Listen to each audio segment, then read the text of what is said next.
How y'all doing? Welcome to another episode of Crispy Farm. I'm giving y'all a chicken update here on the meat birds. As you can see, they are growing a whole lot. Now they're getting all their weight.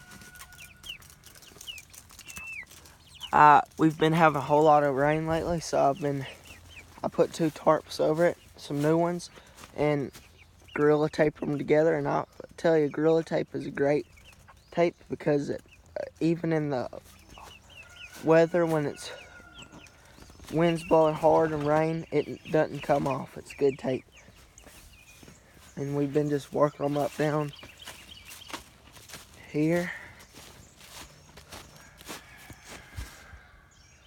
up and down, and now we're starting to head down. And the clover here is doing really good right now.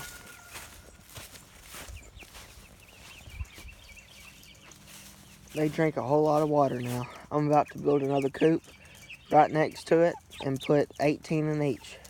I haven't lost any more. Still have 35.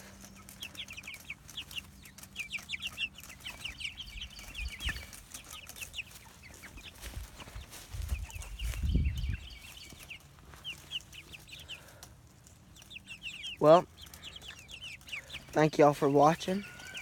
Don't forget to like and subscribe, and I'll be here with another episode of Crispy Farm. We're going to be getting some turkeys and raising them soon, so stay tuned.